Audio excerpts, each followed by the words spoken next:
Morning दोस्तों, आज हम बात करने वाले हैं अभिव्यक्तिवाचक के बारे में। ठीक है, अभिव्यक्तिवाचक के बारे में जो क्रिया होती है उसमें इट का प्रयोग कैसे करते हैं। ठीक है, जैसा कि हमने इससे पहले जो बात की हुई थी ऑलरेडी, इसके बारे में मैंने आपको बताया हुआ था।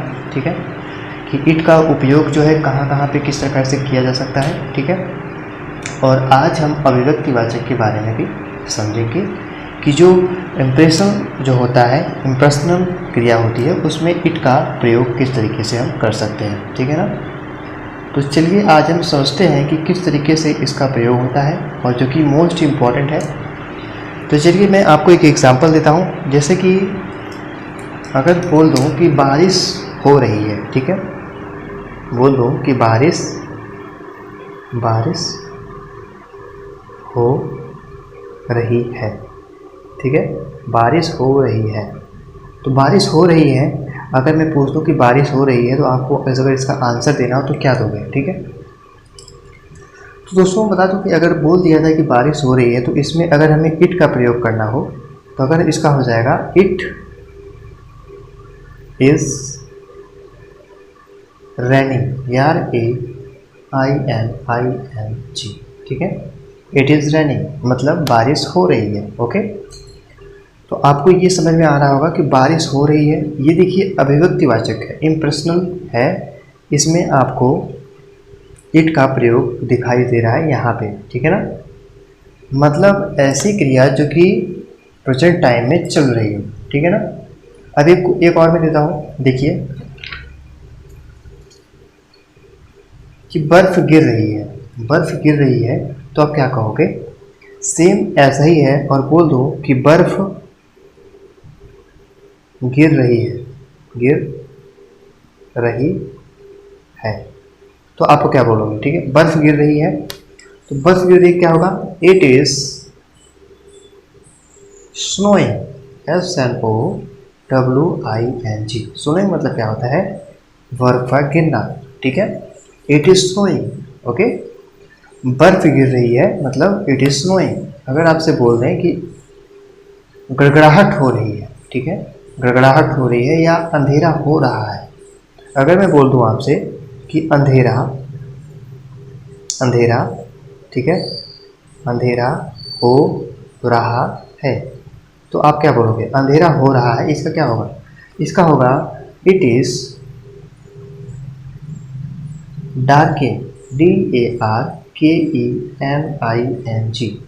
देखिए यहाँ पर ING का प्रयोग क्यों हो रहा है, ये भी आपको समझना पड़ेगा। देखिए यहाँ पर रहा, रही, रहे आ रहा है, इसलिए हम वर्ब में ING का उपयोग कर रहे हैं। यहाँ पर हमने केवल इस पे फोकस करना है। ठीक है, ये जो चीज़ें हैं, ING क्यों लग रहा है, किस तरीके से रहा है, पास्ट है, फ्यूचर है, इन सभी सेंटेंसों के बारे में बहुत ही बेहतरीन तरीके से बात करेंगे, लेकिन नेक्स्ट क्लास में। तब तक के लिए आपको इट को समझना है कि इट का उपयोग कहाँ कहाँ हो रहा है। ओके, अब बोल दूँ अगर मैं कि क्या कल इधर बारिश हुई, अगर आपसे कोई पूछते कि क्या कल इधर बारिश क्या हुई, क्या कल इधर बारिश हुई, यहाँ पर क्या हुआ है कि यहाँ पर क्या मतलब कि प्रश्नवाचक, मतलब किसी से पूछा गया है। ठीक है, एक तरीके से यहाँ पर अगर कोई पूछ रहे कि क्या यहाँ पर कल बारिश हुई, क्या कल इधर बारिश हुई, या क्या कल इधर बारिश हुई, ये पूछते तो आप क्या लिखोगे, तो आपको बोलना होगा कि ये देखिए प्रेजेंट में है, एक तरीके से पहले ही बात हो गई, प्रश्न जो कि कार्य चल रहा है, तो इसका हो जाएगा डिड इट रैन। क्या हो जाएगा, डिड इट रैन। ठीक है, डिड इट रैन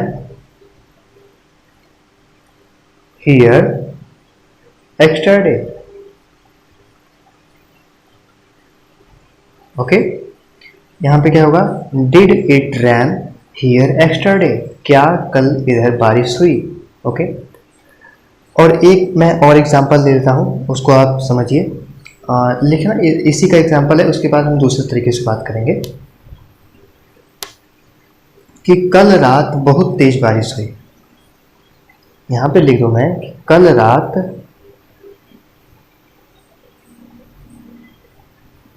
बहुत तेज बारिश हुई। ओके, कल रात बहुत तेज बारिश हुई। ओके, अब आपको इसका सेंटेंस बना के दिखाना है, ठीक है, मुझे कमेंट बॉक्स में। जैसा कि मैंने ये सब आपको बताया इस तरीके से ही बनेगा, लेकिन ये जो है आपका HW है, मतलब होमवर्क। ओके, तो मुझे आपको कमेंट बॉक्स में मुझे बताइएगा कि क्या, सॉरी, कल रात बहुत तेज बारिश हुई, इसका आपको इंग्लिश लिख के बताना है, ठीक है, सेंटेंस को फॉलो करके। तो ये जो था पहला वाला, कल रात बहुत तेज बारिश हुई, इसको आपको ट्रांसलेट करना है और मुझे कमेंट बॉक्स में बताना है, ठीक है। अब हम थोड़ा सा न्यू देखेंगे, न्यू टॉपिक ही क्या हमारा, यहाँ पर लिखा हुआ है seem, appear, look, sound, happen, ठीक है। जैसे कि मतलब किसी तरह से एक तरीके से आश्चर्यचकित हो जाना, कल्पना करना, ठीक है। और इस तरीके में भी इट का प्रयोग होता है, वो कैसे होता है ये देख लीजिए, ठीक है। मैं आपको एग्जांपल देता हूँ, जैसे कि अगर बोल दूँ कि ऐसा पहले कभी घटित नहीं हुआ था, ठीक है, ऐसा पहले कभी घटित नहीं हुआ था, ठीक है, ऐसा पहले कभी घटित नहीं हुआ था, ठीक है ना। अब देखिए इसमें क्या आपको करना है कि इसका ट्रांसलेट करना है। इसमें भी इट का प्रयोग होता है, बहुत लोग इसको बिना इट का भी बना देंगे, लेकिन जो अगर हम सही की बात कर लें कि इसमें किस तरीके से हम इसको समझ सकते हैं, ठीक है, तो अगर हम बात कर लें ऐसा पहले कभी घटित नहीं हुआ था, तो अगर मैं बात कर लूँ इसको ट्रांसलेट करने की, तो इसका हो जाएगा it had never happened before. It had, ठीक है, इट हैड नेवर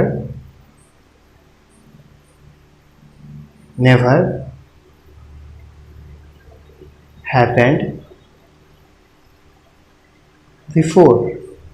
ओके, इस तरीके से ये हमारा सही हो जाएगा, ऐसा पहले कभी घटित नहीं हुआ था। It had never happened before, मतलब बिफोर मतलब होता है पहले, नेवर मतलब होता है कभी नहीं, हैपेंड मतलब होता है घटित होना, ठीक है, या किसी चीज़ का घटना होना, मतलब पूछते हुए कि व्हाट हैपेंड, क्या हुआ, इस तरीके से होता है हैपेंड, मतलब एक तरीके से पूछा जाता है, ठीक है, कि हैपेंड मतलब होता है किसी तरह से घटना, ठीक है, कोई चीज़ घटी हो या कोई घटना घट गई हो, ठीक है, इस तरीके से इसके बारे में पूछा जाता है, ठीक है।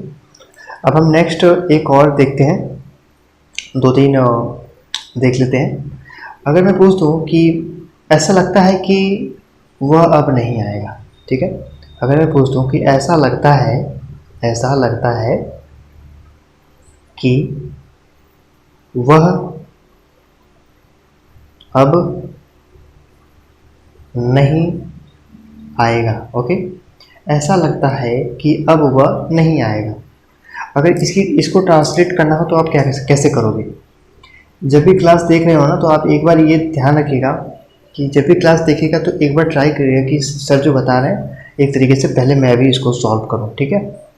तो अगर इसको बोलना हो कि ऐसा लगता है कि वह अब नहीं आएगा, तो आपको करना होगा, इसका होगा कि इट सेम्स मतलब ऐसा लगता है, इसका मतलब होता है इट सेम्स, ठीक है, इट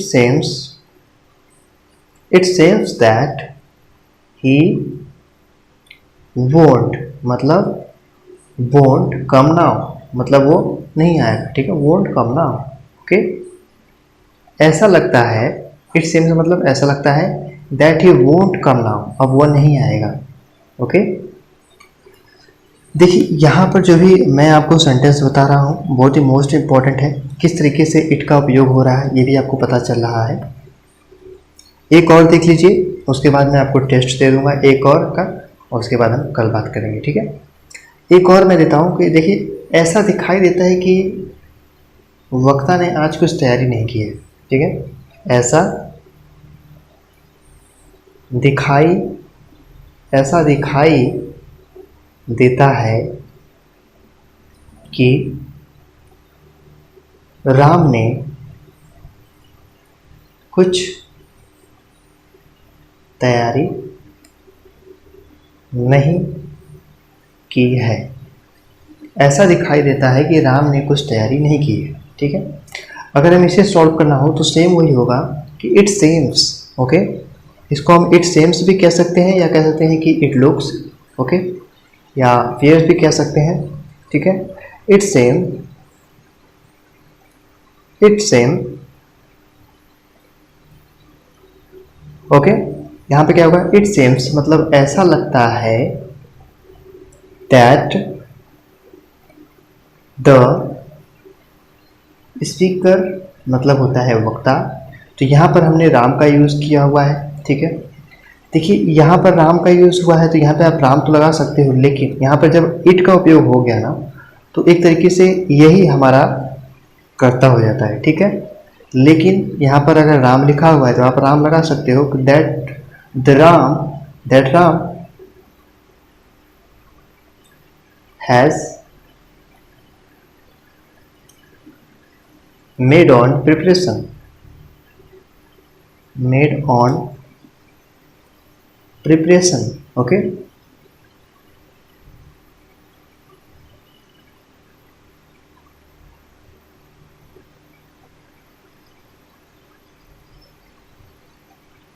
ऐसा लगता है कि आज राम ने कुछ तैयारी नहीं की है। It seems that Ram has made on preparation, okay. ऐसा दिखाई देता है कि राम ने कुछ तैयारी नहीं की है। इट सेम्स दैट, ठीक है, it seems, okay. It seems या इट्स लुक्स आप लगा सकते हो यहाँ पे आप लुक्स भी लगा सकते हो या अपीयर का भी यूज़ कर सकते हो, APPEARS, अपीयर्स, ओके। मतलब सेम्स की जगह पे आप इन तीनों शब्दों मतलब जो मीनिंग्स है उसका यूज़ कर सकते हैं, ठीक है ना। तो इस तरीके से आपको ये चीज़ें समझ में आई होंगी। ये इंग्लिश देखिए आपके सामने लिखी हुई है, क्या हुआ है कि it seems that, it seems that, okay, it seems that, okay, it seems that the Ram has made on preparation, okay. तो आज की क्लास आपको ये समझ में आ गया होगा कि इट का जो उपयोग होता है वह अभिव्यक्तिवाचक और कुछ seems, appears, look, sound, happen की क्रियाओं में भी इट का उपयोग होता है, ओके। क्लास कैसी लगी मुझे कमेंट करके बताइएगा, और अगर समझ में नहीं आ रहा है तो भी बताइएगा, सर समझ में नहीं आया दोबारा बताइए तो भी बता दूंगा मैं। और मैं जल्दी से जल्दी प्रयास कर रहा हूँ कि मैं बोर्ड पे पढ़ा पाऊँ, तो जितना जल्दी हो सकेगा मैं लाऊंगा। मुझे भी लगता है कि बोर्ड पे पढ़ाता तो कुछ अलग भाव तरीके से आपको समझ में आता, ठीक है। इसके लिए extremely so sorry, but I will try, okay. अगर आप चाहते हैं कि मैं जल्दी से जल्दी आऊँ तो you can subscribe my channel and like, share, subscribe, okay, comment. If you want, I will come in blackboard, in whiteboard, then please subscribe my channel, okay। चलिए बात कर लेते हैं कि अब हम कल इसके बारे में बात करेंगे। ये जो मैंने आपको आज बताया इट का उपयोग, और मैंने एक क्वेश्चन भी पूछा है। क्वेश्चन है कि कल रात बहुत तेज बारिश हुई, इसका आपको ट्रांसलेट करना है, ओके। कल रात बहुत तेज बारिश हुई, इसका ट्रांसलेट करके मुझे कमेंट बॉक्स में आंसर चाहिए। नहीं आ रहा है तो पूछ लीजिएगा, ठीक है। क्लास कैसी लगी कमेंट करके जरूर बताइएगा। मिलते हैं नेक्स्ट क्लास में, तब तक के लिए नमस्कार, धन्यवाद, थैंक यू सो मच।